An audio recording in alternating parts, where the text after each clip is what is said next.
So what does it mean to be on your Grizzly? It means hard work, dedication, and it means progress. Be on your Grizzly. Hard work, dedication, and progress. I'm on my Grizzly, y'all. I'm on my Grizzly. I'm on my Grizzly, y'all. I'm on my Grizzly. I'm on my Grizzly, y'all. I'm on my Grizzly. And if you're busy making moves, say it with me. I'm on my Grizzly, y'all. I'm on my Grizzly. I'm on my Grizzly, y'all. I'm on my Grizzly. I'm on my Grizzly, y'all. I'm on my Grizzly. And if you're busy making moves, say it with me. Coming to you from the City of Angels, this is the Grizzly Podcast, hosted by Irvin Scott. Ladies and gentlemen, welcome to another episode of the Grizzly Podcast. I am your host, Irvin Scott, and today I am joined by actor, rapper, songwriter, music video director, producer, music video editor, and composer. Ladies and gentlemen, the man does it all. Let's give it up for our guest today, Ryan Ochoa. Thank you so much for that one. That was a new one. I appreciate that. Yeah, Ryan, thanks, man. It's a pleasure having you on the show. You know, this is the Grizzly Podcast, and as you may or may not know, the Grizzly Podcast, it definitely represents what you do. It's about people that are on their grind. It's about people that are on their hustle. And Ryan, we feel like you embody what we do on this show. You've been on your grind for quite some time now. And this is basically going back to the age of 8 years old, I believe, right? You started acting at the age of 8. I believe you were cast in a national commercial for Dairy Queen. Is that correct? I consider myself starting at the age of 8 because that's when I did get my first commercial. And I actually auditioned for my first job as well too. But I did a print job when I was like 5, and I did like some stuff in San Diego locally from like 5 to 7. But again, we didn't get our LA agent till I was 8, and so technically we consider I started at 8, but I was already dabbling in the industry a little younger than that. But yeah, I mean, I've grown up in the industry. The truth is, I don't know anything else. I don't want to. That's the truth. I mean, I feel like what you just said about being on your grind. I mean, it is a hustle every single day in all industries, from acting, music, directing, producing now, like I was mentioning to you, in all industries, it really is a hustle. But at the end of the day, I wouldn't want it any other way. I'm having fun doing what I'm doing.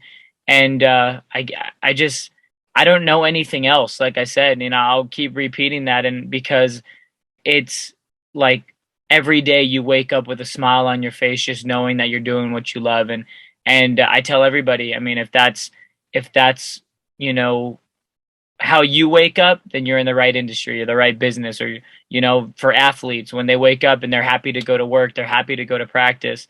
You got to keep doing it, Well said, man. I agree. And, I want to go back to something here because I know you had mentioned San Diego. So are you originally from San Diego?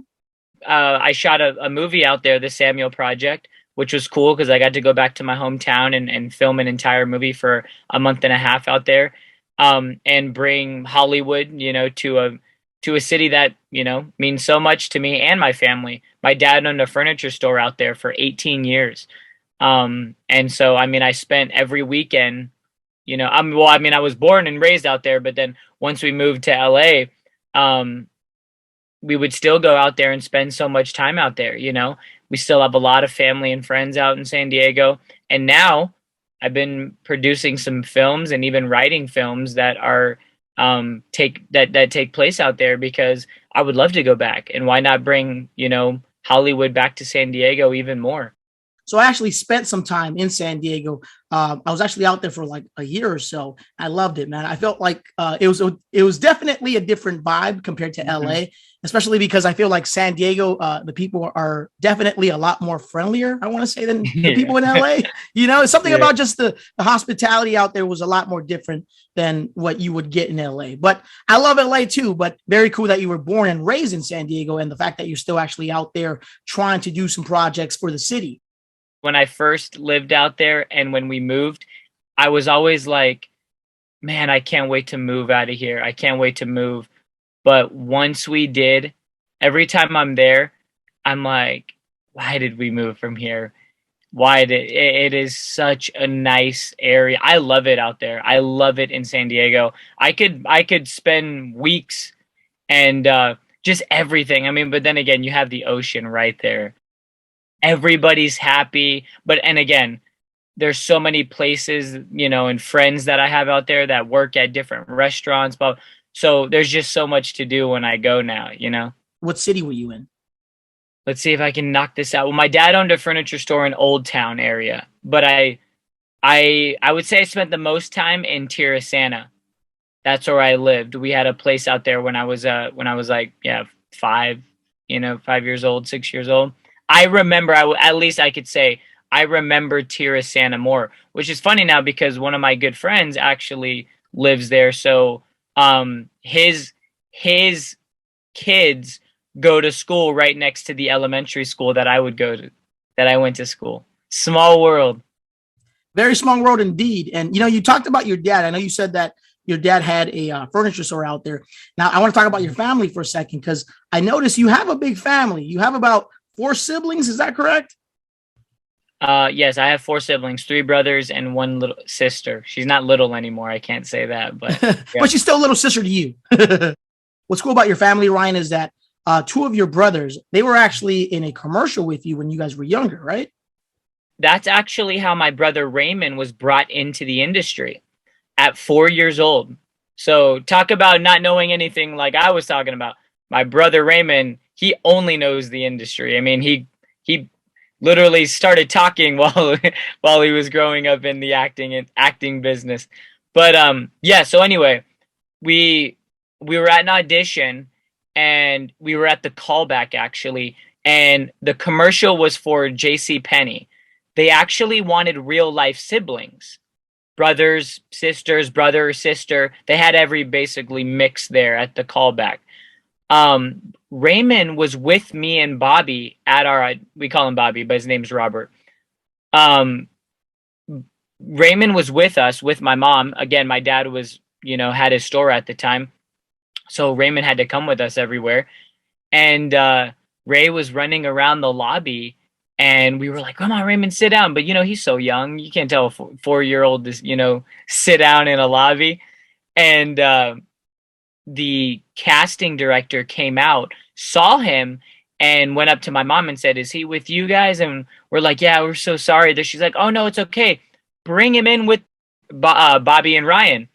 So Ray came in, and long story short, it ended up being, they went from having a 2-sibling commercial to 3. Raymond booked a commercial with us. So he was basically thrown into it with us. And the commercial came out amazing. It was a really good commercial too. And so that's how Raymond ended up getting in the industry, just from that. Wow. That's awesome. I mean, talk about being at the right place at the right time, right? Even at that age. And I mean, hey, the rest is history, because he ended up going on and having a huge career. And I mean, still for himself, I still consider him, we still consider ourselves just starting, as crazy as that sounds, but we still, I mean, the truth is, like, you hear so many of these stories of like Morgan Freeman and Brad Pitt, and they didn't start till their 20s, we started our career at 4 and 5 and 8, you know what I mean? Like, and I have to say, we've been grateful and blessed to have, pretty good careers so far, but I still, like, I'm never satisfied. I mean, I don't know if that's a bad thing or a selfish thing. I'm never satisfied. You know what I mean? There's always so much more that you can do. And I always say there's much more work to be done. But again, going back to it, I'm having fun. And I think it's just kind of going back to, your theme of the show about, being on the grind. I'm never full, I'm never full.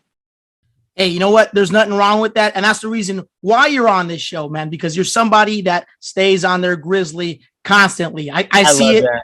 Everybody else sees it. And yet, so thank you, man, for being a part of the show. We really appreciate you coming on the show because you've done so much, you know, especially because you're still young, man. You're very young and you've accomplished so much at your age. And, you're only going to continue to do more as life goes on. So, we appreciate you coming on and telling us your story. And I want to talk about something else, because I know we talked about San Diego, we talked about your family, but let's talk about your ancestry. So I believe you have some Mexican in you, Filipino, Italian, Irish, and Russian Jewish. Is that all kind of like in the mix right there? Yeah, so my I'm like the worst person to ask about this. And it's sad because I when I did the Samuel project, during the entire promo tour, this came up, because obviously about my Jewish side from my dad. So my dad is Mexican and Russian Jew, and my mom is the rest. My mom has a little bit of Filipino, Irish, Italian. Yeah, I mean, I'm I have a little bit of everything. Mixed baby. It's all good. I myself am one. But, I was really trying to figure it out, because at first I wasn't sure where you were from. I was thinking, complete opposite of what we mentioned right now. I was thinking you were like Brazilian or Venezuelan or something. I don't know why. I got that vibe, but very cool to hear where you're from and where your family's from in that sense. My dad's side of the family are from like our ancestors came here from Spain. The last time I heard my great grandma talking, they came here from Spain, and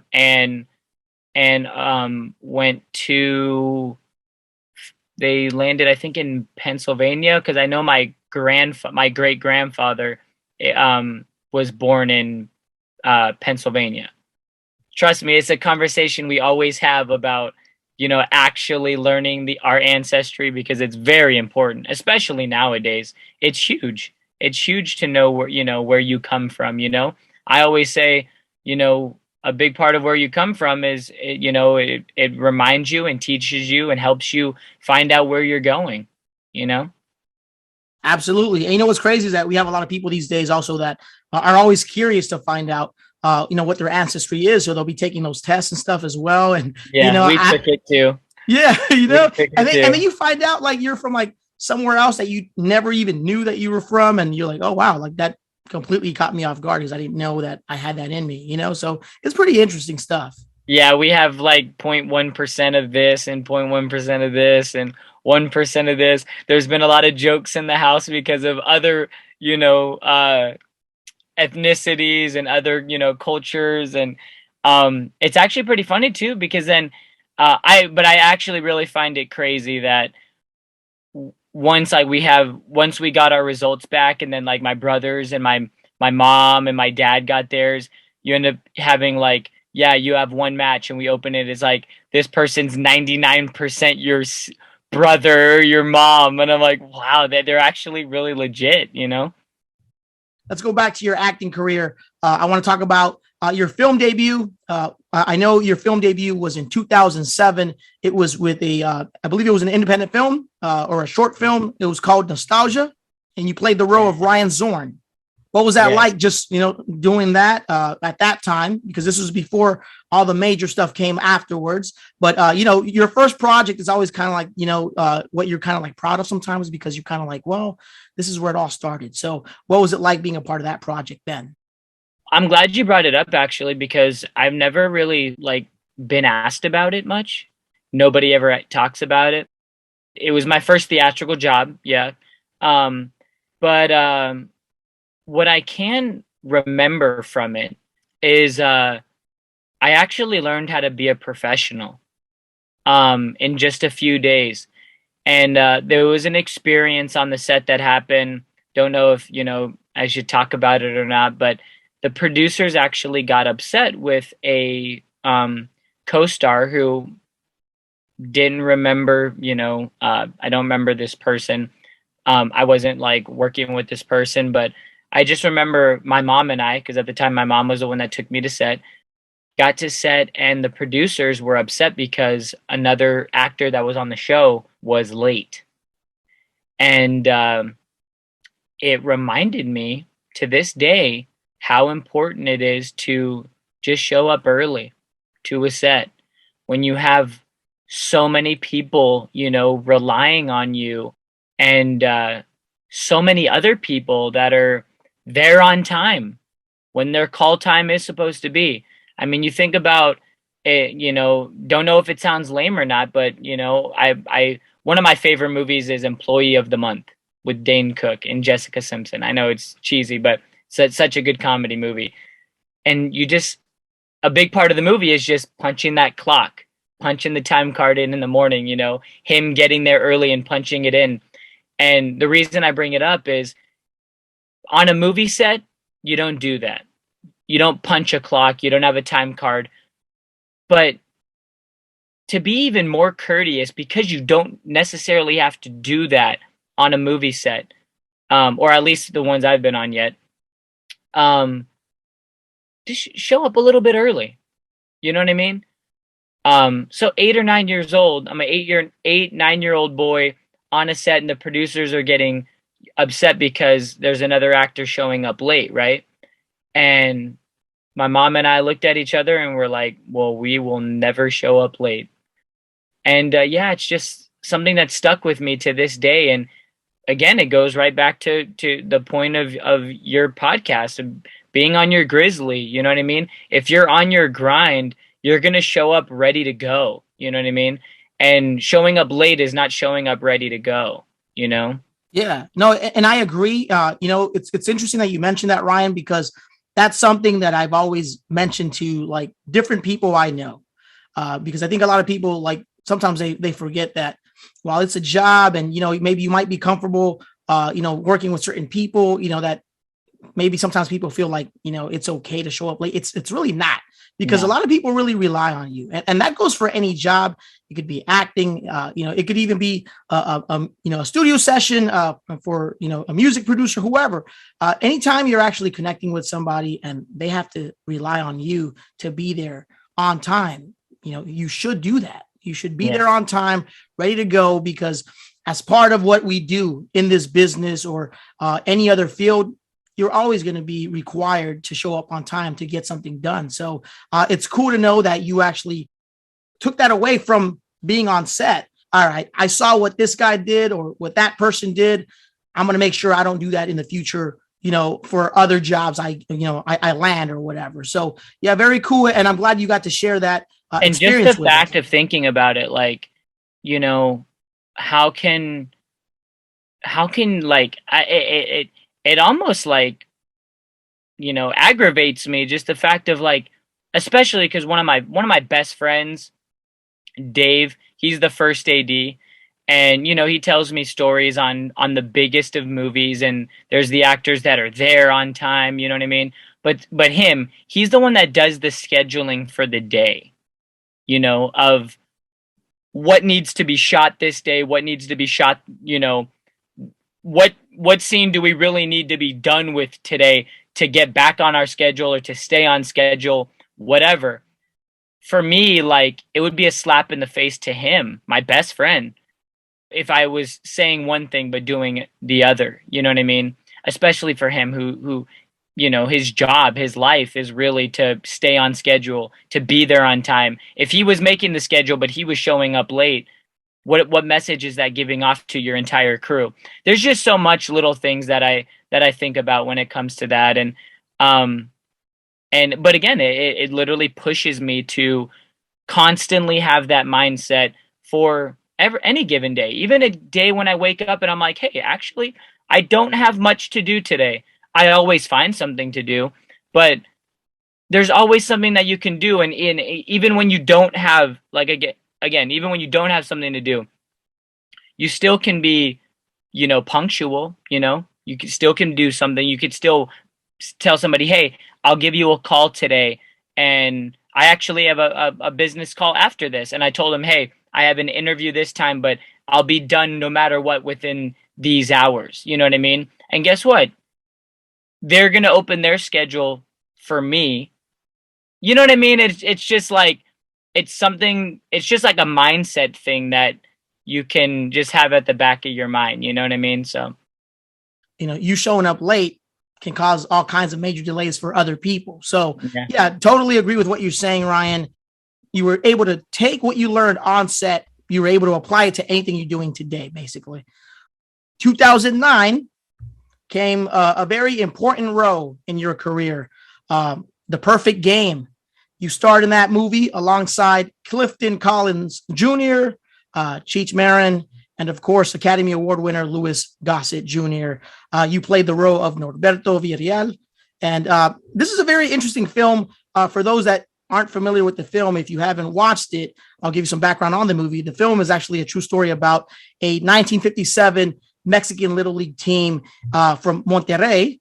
And they were actually the first non-U.S. team to win the Little League World Series. So tell us about that movie, your role in that film. What was it like portraying Norberto Villarreal? In the final game, aside from just winning, in the only perfect game pitched in the championship game. It's funny when people say that,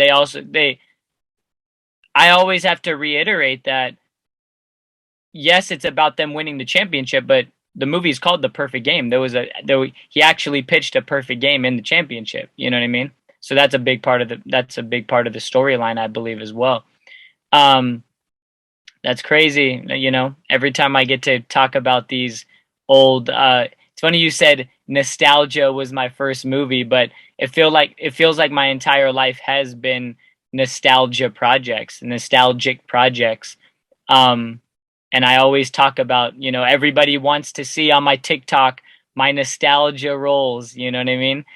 And The Perfect Game is one of them. Such a special time in my life. I've met so many people, many that I'm still friends with, that I still, you know, have connection with. Clifton is in consideration for an Academy Award right now. That's really exciting. It's cool. Clifton and Moises, they were both in The Perfect Game.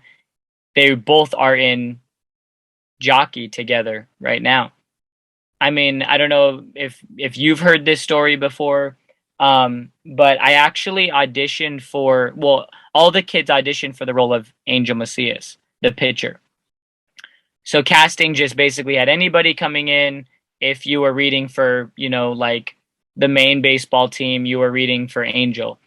Well, I ended up getting passed on because the casting didn't think that there were white Hispanics. So originally I thought that I had lost out on the role. Weeks later, I can't even say, well, the true timeline of what happened. I'll tell you the timeline, not what happened with me. The true timeline is the casting came back, she went to Mexico, saw there were, came back, was going to hire me, Jake, everybody basically. But I was switching agents at the time. And the casting couldn't get a hold of my agency of where I was at. So I basically kept losing the role, and they were just like, okay, well, we were gonna basically trying to find a role for me on the main baseball team, but still couldn't find me. And long story short, by the time they ended up finding me, the movie was already being filmed in Monterrey. And by the time they found me, they basically just had like a phone call with me and said, hey, we have a small role for you. Would love to do it? I'm like, of course. So I flew out there, and that's when I met the entire cast. All the kids basically treated me like I was one of their own, you know, on the main team. But truthfully, I only had, you know, 2 scenes in the movie, a few lines. Selena Gomez was originally in the movie at the time. And so we all became, you know, like a family out in Monterrey. And then the movie, basically production shut down out there and came back. And that's when the story picks up for me, because one of the kids ended up not coming back. So that on the main team, on the Monterrey Industrial team. So a role opened up.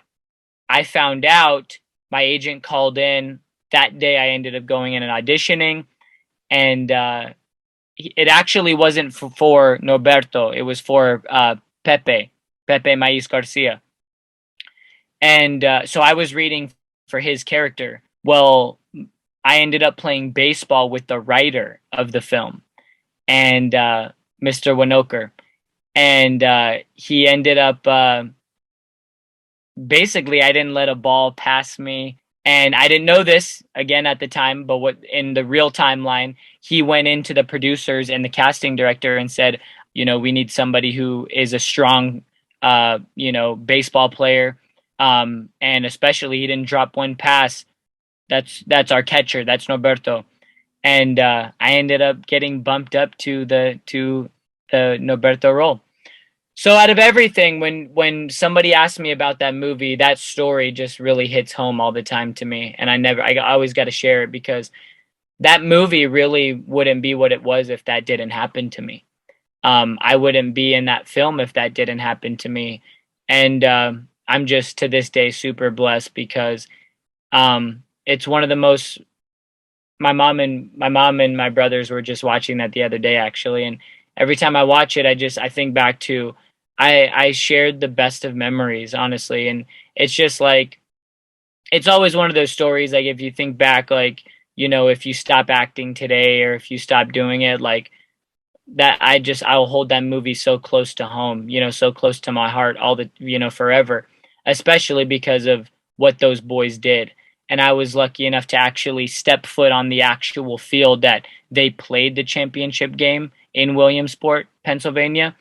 The field is kind of like, it's at the Little League World Series, but the field is kind of, they keep it clean and everything, but they don't really play many games on it, on the actual field that the championship was held on. And it's like sacred ground. You know what I mean? It just feels like, I don't know. I could talk forever about that movie. You know what I mean? It's just like, but at the end of the day, it was the people that I got to share it with and the friendships I got to build. And still, we all went off and kind of did our own thing, from acting to music to business. And it's just nice to see that no matter what, we always will. It's kind of like a baseball team. You know what I mean? We always will have that movie and always will be able to share that. Doesn't matter what we all did after, because it's kind of like we all came from the Monterey team, Incredible, man. I didn't even know all this. So I appreciate you telling me about all this. And, it's good that you shared this story with us, Ryan, because this is what the Grizzly is all about. You know what I'm saying? Like, sometimes we have to also go through some ups and downs. And what I'm talking about here, I'm referring to the fact that throughout it all, you weren't even sure if you were going to get this role. They were going back and forth with you. And then eventually it all worked out. You got a chance to be a part of the movie. But this is what the Grizzly's all about. We may think like, it's not all it. And then somehow miraculously things can turn around for you. So that's why we have to continue to just, stay on that path, man. Don't give up. It's nice you said that too, because I've actually, right as you said it, something hit me like a life lesson when you said you weren't even sure if you were going to get it, which a big thing for me that I feel like I'm going to say this forever now, but it just hit me right as you said it, is a big thing was just appreciate what you do have, and that was something that, looking back, yes, it was kind of a bummer that I wasn't one of the main baseball players, and maybe the other boys made it easier for me because they invited me everywhere they went. I was the only other kid, you know what I mean? I was like, they had all the baseball players, but I was a newspaper boy. Nobody knows that. You just got the exclusive. That was the actual role that I ended up getting, was a newspaper boy. And he was always giving the news in Monterrey. Obviously that role ended up not happening anymore, but point being is, the boys, they invited me everywhere. We went go-karting out there. Like, we went to the mall, caused chaos. That was fun. But I was grateful for what I had. I was grateful to be there. I was with the boys. You know what I mean? And I was okay. I was okay with that. But it just worked out that the movie ended up falling through and came back later, and I ended up landing a bigger role. But I think that's the lesson here now, thinking about it. I've told the story a few times. that is the lesson. And it just hit me is that just be grateful for what you do got. And I was happy with where I was because, you know, I was in the movie and I was with the boys, you know what I mean? It didn't matter. It didn't matter if I had one line or, you know, the entire film, you know, I was grateful for what I had. Every opportunity is an experience, you know, and every experience is a life lesson. So I think every experience kind of prepares you for the next one. So, and let's talk about what it prepared you for, because it did jump you into a bigger role later for something completely amazing. I think it's a big project, and I want to talk about it because this is a movie that is seen throughout the world every holiday season. Now let's talk about this film, Disney's motion capture film, The Christmas Carol, starring Jim Carrey. And you did star alongside Jim Carrey in this movie. I know you were Tiny Tim, a film directed by Robert Zemeckis. So let's talk about that role. How did that come about? It did propel me into that movie. That's what's, man, I'm getting chills, dude. You're bringing back it. It's crazy because as you say it, it's like, it's literally what happened. You know what I mean? It wasn't like, it's not just words, you know, it's exactly what happened. And I remember like, I went from that, we were promoting that, and then bam, I went in and I just had this new confidence, and I was up against everybody and anybody, man, for A Christmas Carol.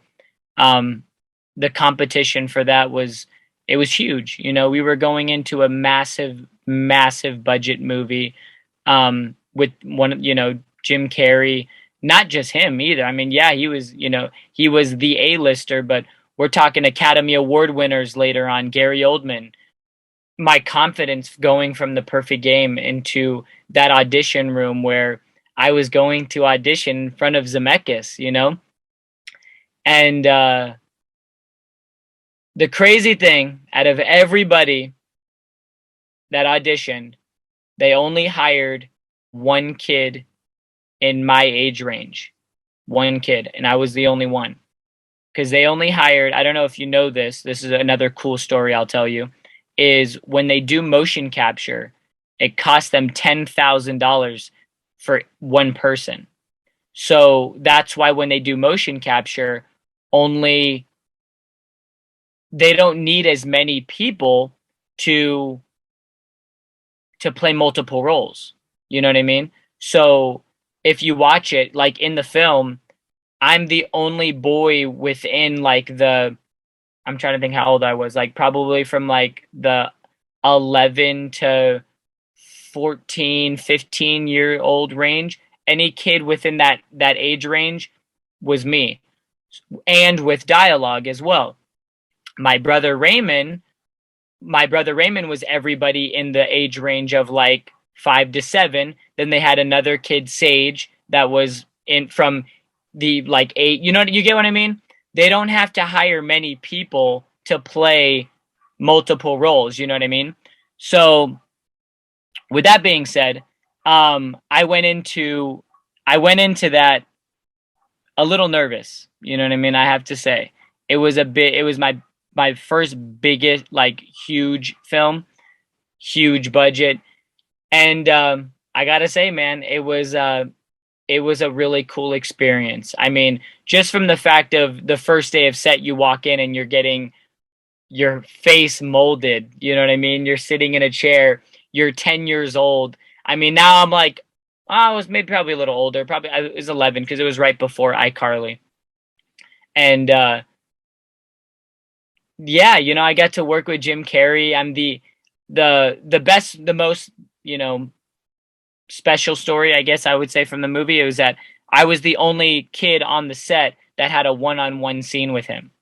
Yeah, and I was going to ask you, what was it like working with Jim Carrey? Because I'm sure that's got to be a lot of fun too, especially at that age. Because, you know, I'm sure Jim Carrey just likes to mess around. He does. He really does. And again, so I was the only kid that actually had a one-on-one scene with him, which means I was the only other kid that had his own day or days actually with Jim.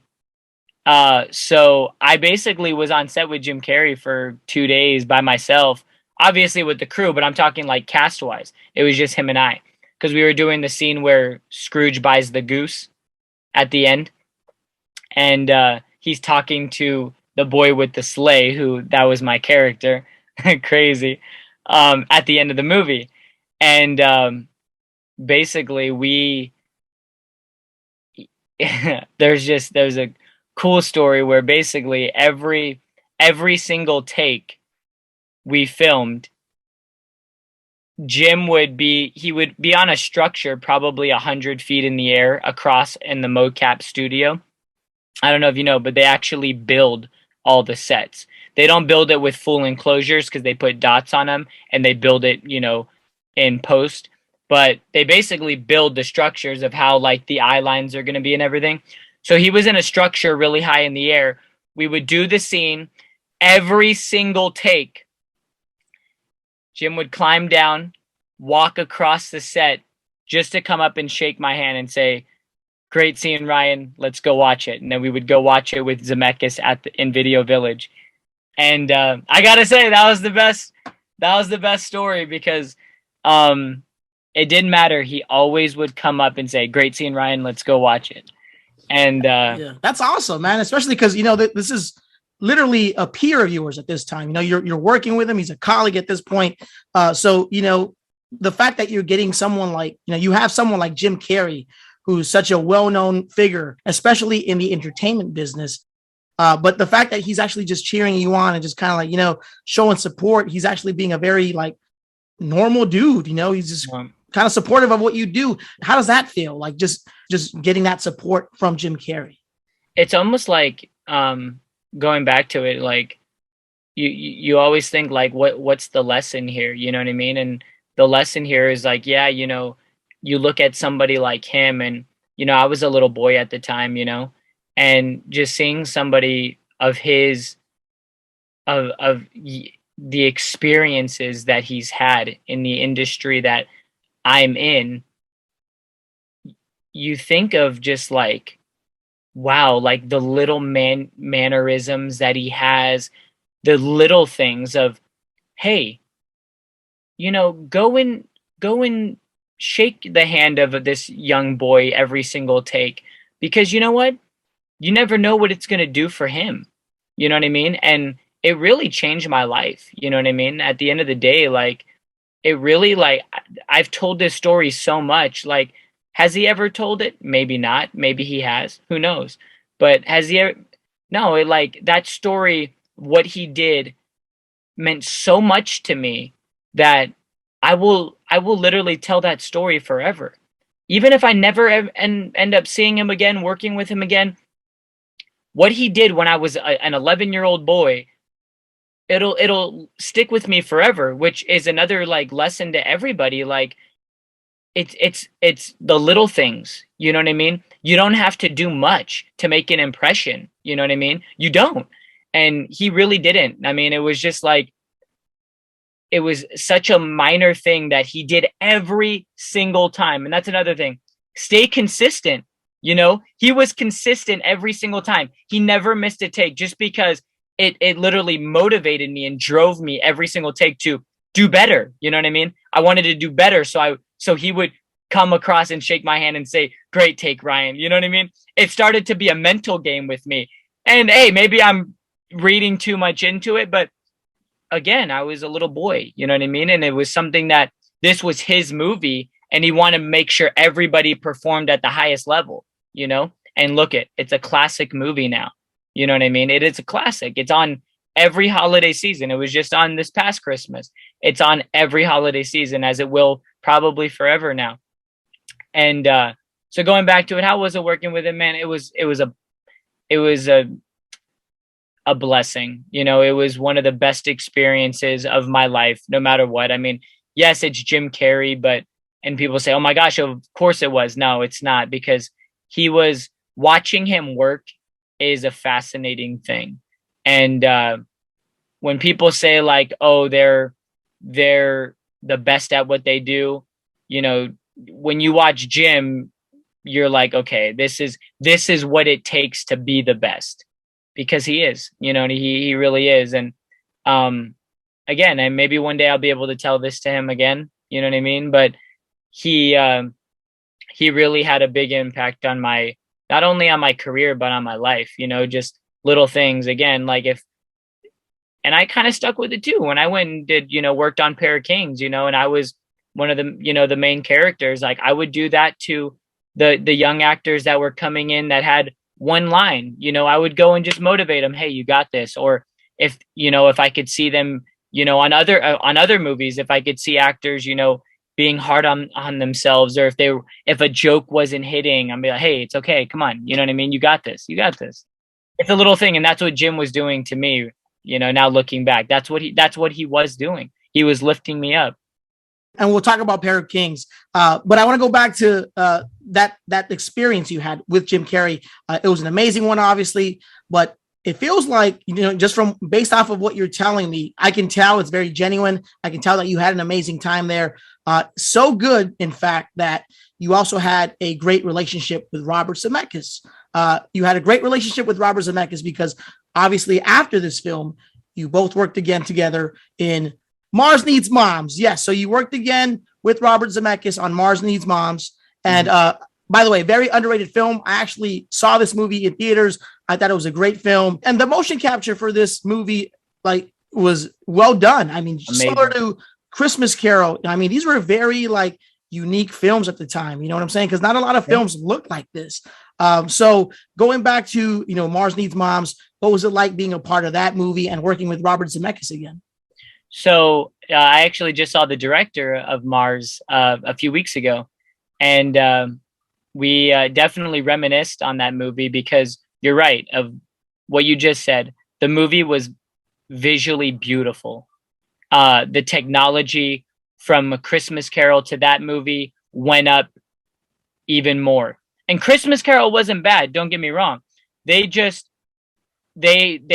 took so much time with, the main characters that, maybe there was some criticism, maybe not, but going back to it, Mars was so visually beautiful on every level. The background roles, the lead roles, it didn't matter who it was. That's why that movie is so good.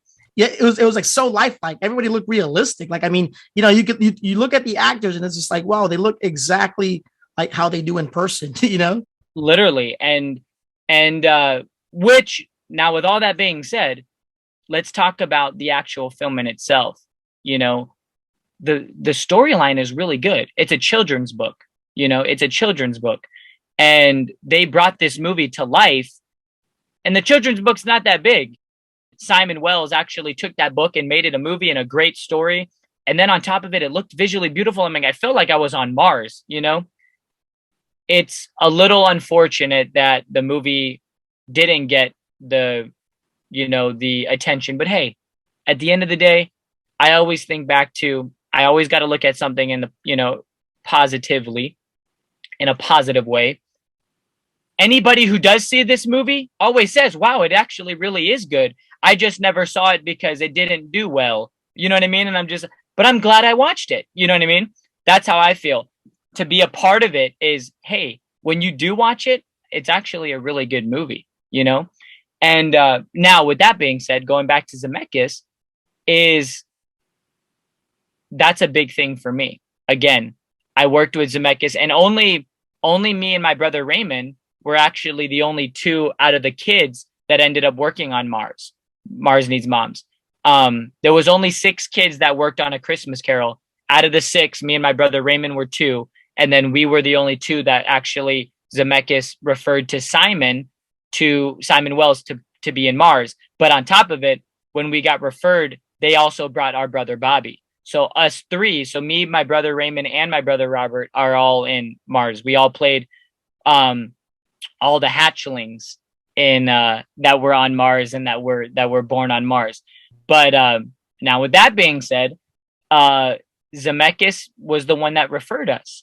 So the fact that you have this Academy Award winning director, you just did an entire movie with him, then he brings you in on another movie, but then on top of it, not many people know this, and I'm not sure, what I could say about it, but there was actually another movie that Zemeckis and his company Image Movers at the time were in talks to make with Disney. And there was a huge director attached to it.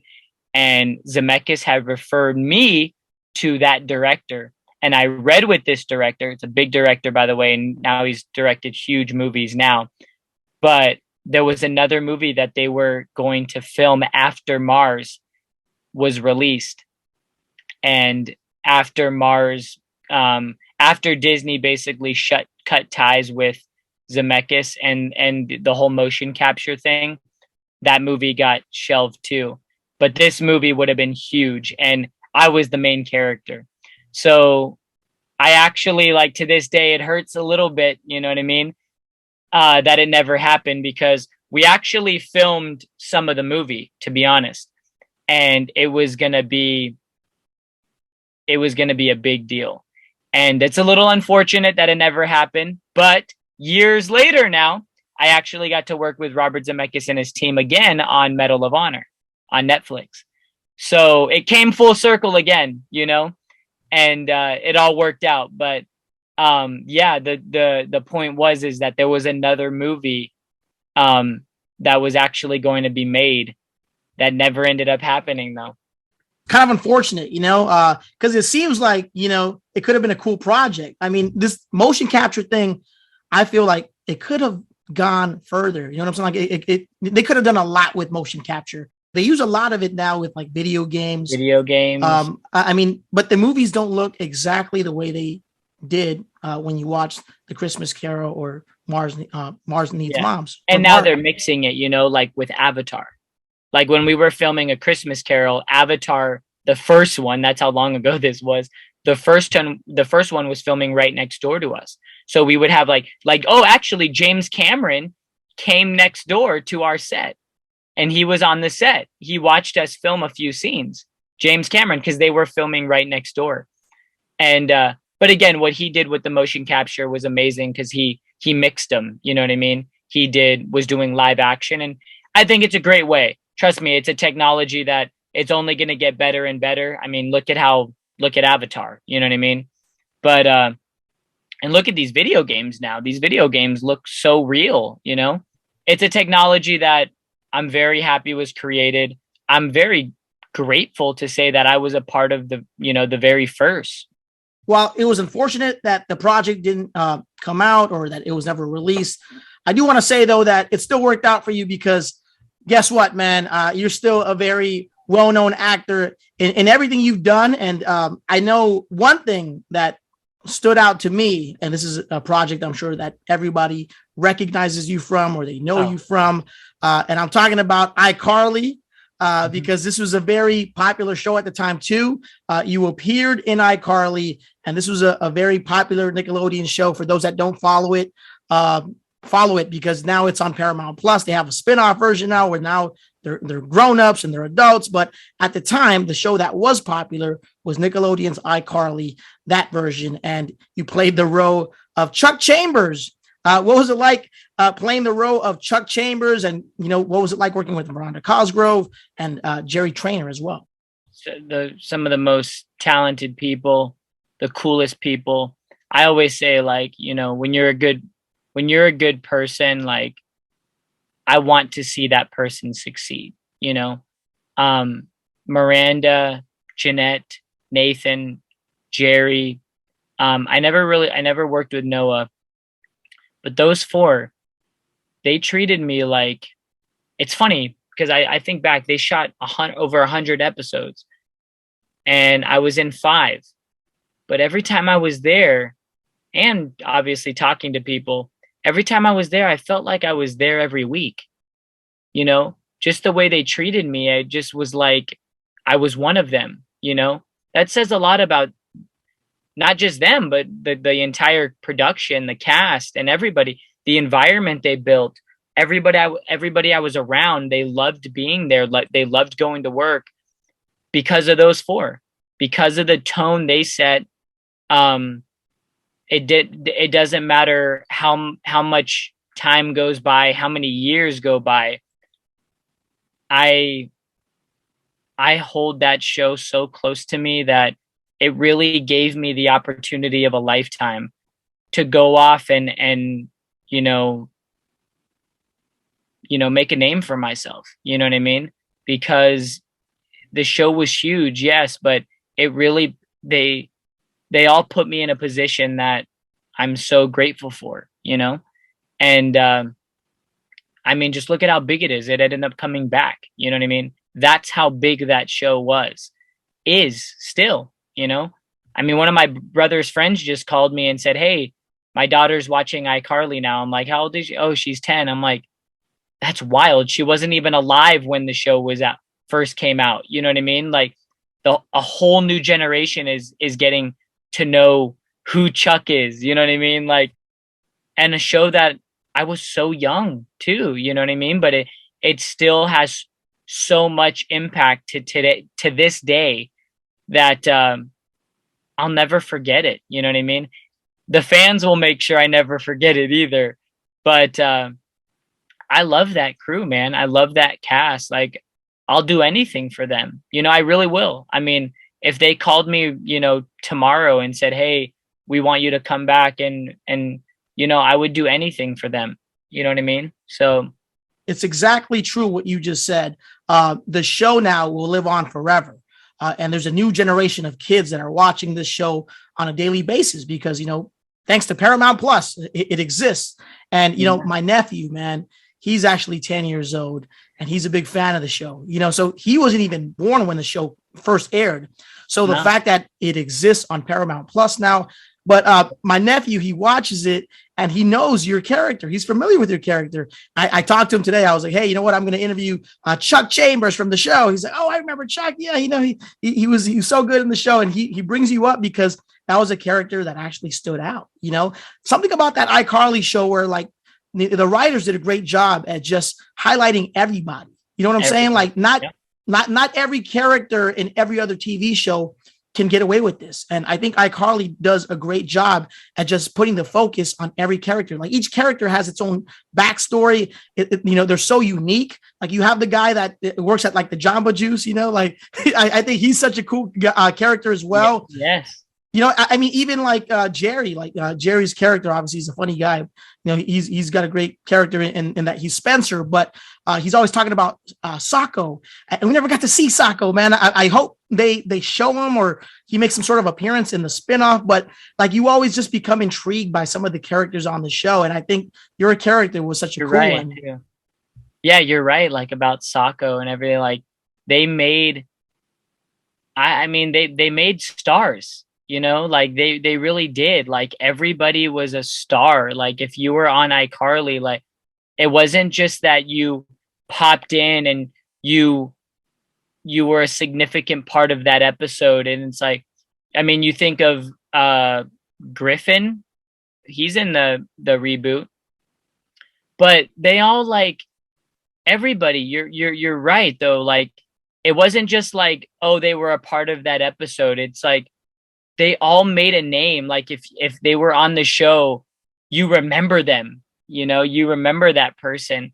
And it's just because of, again, you had this cool guy, but he had Beanie Babies, you know what I mean? So you don't forget that, Chuck, I gotta say, Chuck, he was Spencer's nemesis, there was, and it's the things that also you remember. Durf, you know what I mean? Still to this day, they created their own number, in the number system. Like it's memorable, it's really cool what they did. And I have to say, when I saw that they were making the reboot, I was really happy because they deserve it. They really do. I know how hard they worked at such a young age, especially. I saw it firsthand. And it's just cool that they're able to now really not just relive it, but I feel like they get to enjoy it now, as adults, and just enjoy the fruits of what their labor at such a young age. And they're good people. They really are. They're real good people, man. I bet, man. I mean, it seems like such a fun cast to work with, and you don't get that with a lot of shows, right? Because I always think about like the cast of various shows that, you can tell they all get along like family. So like for me, Full House was always one of them. And by the way, rest in peace, Bob Saget. But that was one show that I always felt like they were very close. iCarly as well, another show where, they just seem very close. They still hang out, I'm sure, even when they're not shooting for the project. But very cool. Glad to hear that you had an excellent experience on set. And what's crazy is that after you left, and we'll talk about where you went afterwards. But I want to talk about how, like, when you left, they kind of, they somewhat replaced your character with a sibling.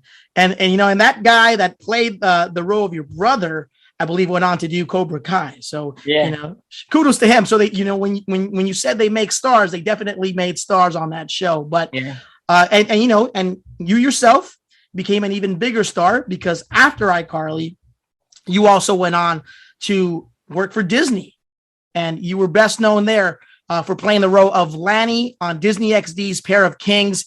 Let's talk about your role on that show. When we were talking about iCarly, I always feel like I got to pay respects to Pair of Kings and Disney, especially because I was in every single episode produced of Pair of Kings, which to this day is still mind blowing to think of.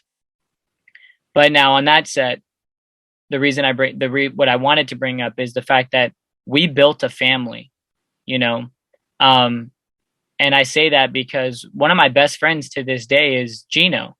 Gino played Mason. And if you think about it, you're like, wow, Ryan and Gino became best friends. Well, which is crazy because I was a teenager on Pair of Kings and Gino was the oldest. Yet we became the closest, it's kind of crazy to think, but Gino is like one of my best friends. Like, I can go to him with pretty much anything. I can go to Gino with anything and he'll give me the best advice. He'll be there for me. I mean, that's the kind of family we built.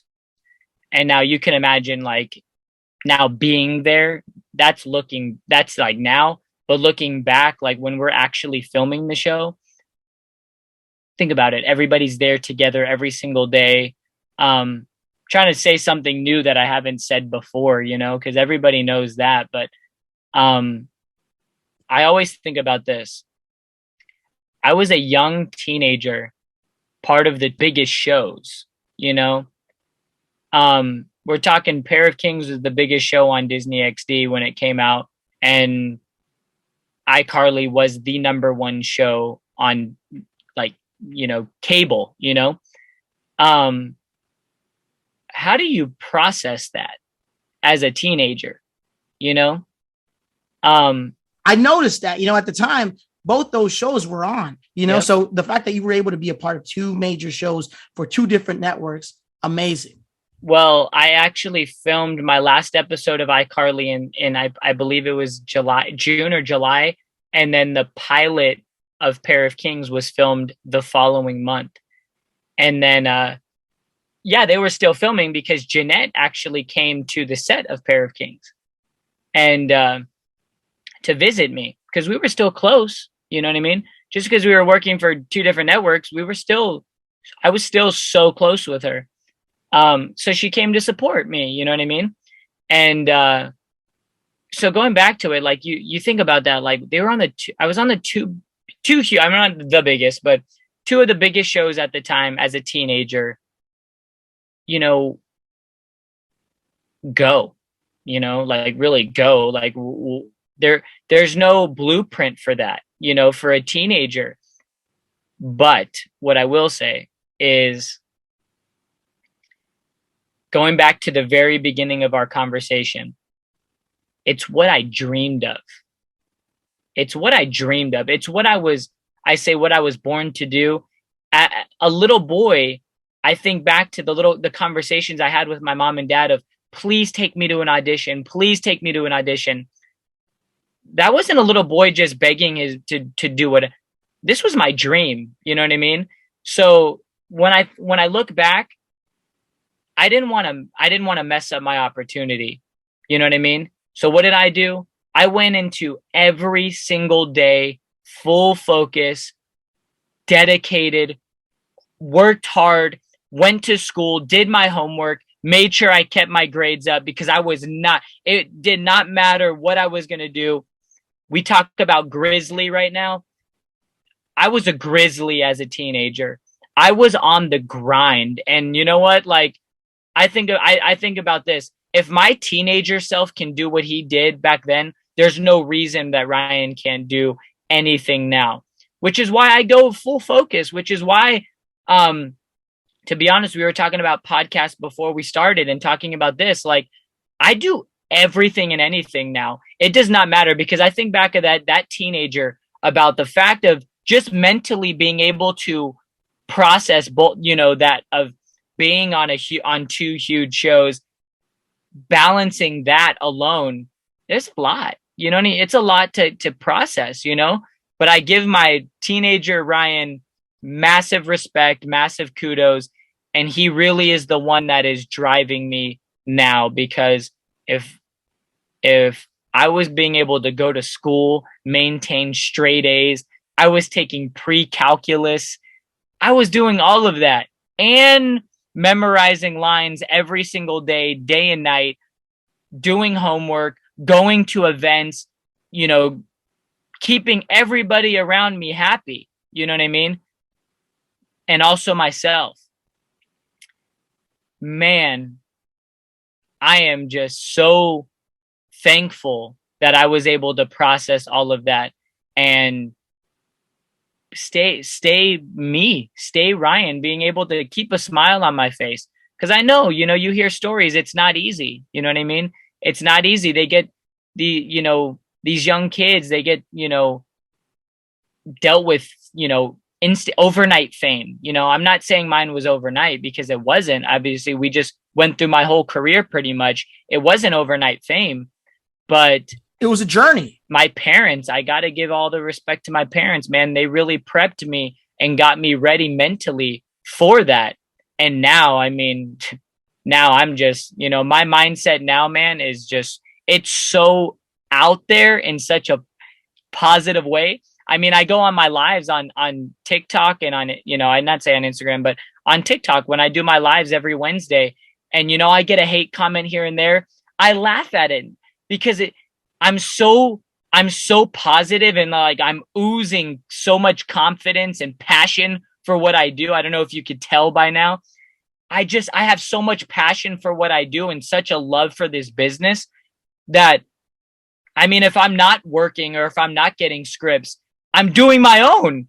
I went and spent thousands and, bought my own cameras just because this is what I want. You know what I mean?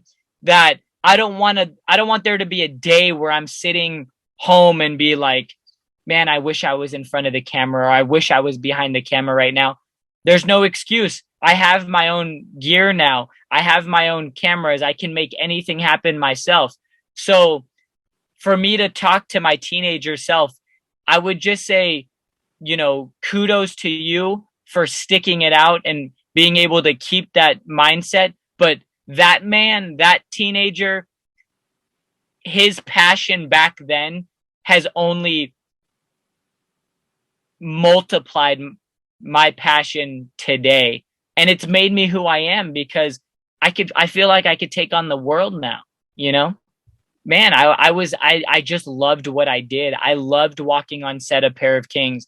The people that I was surrounded with on that set, they helped me so much, and they really prepped me mentally to just say, Ryan, don't stop who you are. And I know it's corny because people say that all the time, and people are fed things all the time. And, the good thing for me, though, is I was only fed positive stuff. I was surrounded by the best of the best, from Mitchell and Doc. Mitchell was on the biggest Disney show of all time, Hannah Montana. He was around it. He knew what to expect. And guess what? I had him to teach me. Doc was on Sweet Life. He was around the two it kids that made Disney Channel, from Dylan and Cole, So I was in the right hands. Now it was just a matter of, what was I going to do with it? What was I going to do with it? Was I going to was I going to ruin my opportunity, or was I going to make the best of it? And now looking back, I'm still trying to make the best of it. I have one of the best inspirations in Dwayne Johnson, that I know if I just listen to him and follow, you know, his steps in the right direction, I know I'm in good hands. That's why you got to surround yourself with the right people. With my mom and dad, my brothers. I mean, my brothers work harder than I do, I would say. You know, they I mean, we fight about it, you know, in a good way of who's working harder. But that's the people that you want around. Again, it's all us pushing each other. You know, we all have to stay on our Grizzly. We really do. The moment we take our foot off of that, the moment it's going to collapse, and I don't want it to. You paid your dues. You've done a lot in your career.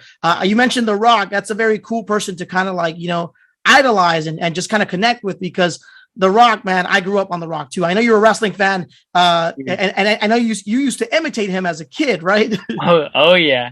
It's a big reason like why I wanted to get in the business. And my parents actually like knew that I wasn't joking, because, you know, I imitated, you know, if you're some, I imitated him and Val Venus. Every time I used to come out in my towel and swing it, you know. My parents are like, all right, this kid's an entertainer, I guess we got to listen to him. I'm so pro WWE. I mean, I was working with Be a Star, with their Be a Star program. I mean, I was just working on something and saw that Stephanie, she talked about me. She says my name in a interview with Chris Jericho a few years ago. I'm so loyal to the McMahon family. Stephanie and Triple H got me tickets to SummerSlam.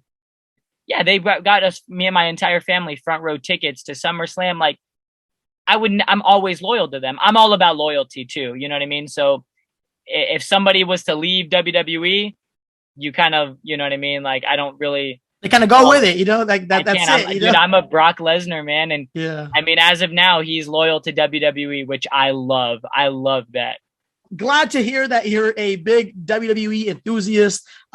Very cool. I did not know you were a big wrestling fan like that. I know you were a fan of The Rock, and I know you used to like you used to like imitating him as a kid. But the fact that you still kind of follow the sport today, and you're a big Brock Lesnar fan, very cool. And you know, definitely scored points with me, man. Dude, when I saw Brock, I called it. I called it that it was going to happen at SummerSlam when his music hit at the end. And oh my man, I flipped out. I started jumping. It was hilarious. My younger brother started laughing. He's like, "Dude, I didn't even know you loved it that much." I was like, "Dude, come on, man. Doom, doom, doom, doom, doom, doom." I love it. That's the theme, man. That's awesome. And Ryan, for our listeners and our viewers right now, if they want to follow everything going on in your career, what's the best way to reach you? My Twitch is Ryan Ochoa. My Instagram is probably number one, though. If I was to say anything, I'm most active on Instagram. Everybody knows it. That's what I get majority of my messages and my DMs from people are from Instagram, at Ryan Ochoa. My Facebook is official Ryan Ochoa, and my TikTok is huge right now as well. Right, and I'm gonna start getting back on my TikTok grind every day. Is Ryan Ochoa official. Yeah. So I would say out of anything, follow them all, but I post on Instagram and Facebook together at Ryan Ochoa and official Ryan Ochoa. But then my TikTok is Ryan Ochoa official. But then I'm on YouTube as well. My YouTube is youtube.com/onecrazyrai with the number 1. And I know I haven't posted in months now. There's so much to keep up with, but again, after talking, you know, my focus right now is on my acting and music career. So sometimes something else has to pay the consequence. Thanks again for stopping by, man. I appreciate you just talking to me about everything going on in your world. And I hope that everybody that listens to this show or watches this show can take something away from this episode and hopefully uses that as inspiration for their life. Yeah, there you go. You said it best. I appreciate it. I appreciate you reaching out to me and taking some time to let me talk. And again, going back to our very first, talk about nostalgia, I know how much time goes into this, and I know this is your baby. This is your career. This is what you work so hard for, every single day. And the fact that you wanted me to be a part of it, I appreciate that. And also, I want to help share that. I want to help people that are also on the grind as well. I think there's something there. Ryan, with that being said, man, stay on your Grizzly. You too. Stay on your Grizzly. I love that. Take care, man. Thank you so much. Get it, pop. Let's get it. Yo, that's what I'm talking about. Follow the Grizzly Podcast on Apple Podcasts, Spotify, Google Podcasts, iHeartRadio, and many more apps to have our episodes delivered right to your iPhone, Android, or any other device whenever they're released.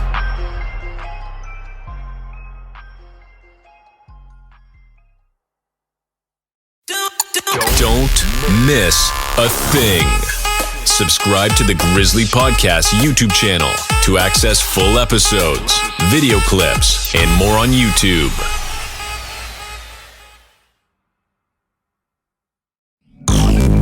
The most authentic podcast is online at grizzlypodcast.com and on all major podcast platforms. Guest appearances and real conversations that will push you to hustle. The Grizzly Podcast is now streaming. Hi, and welcome to Trademark Expediters. Whether you need a trademark or copyright, we can help make the process easy and affordable.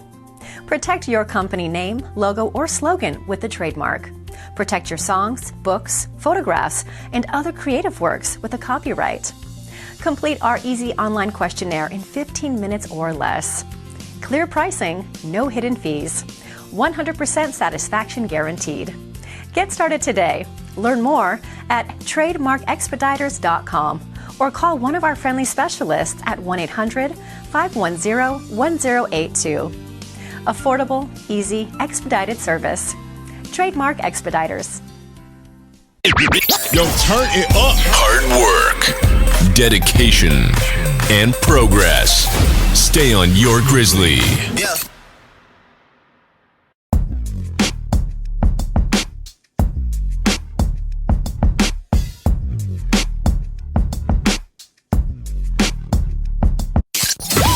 Thanks for checking out another Grizzly Podcast episode. We'll see you next time.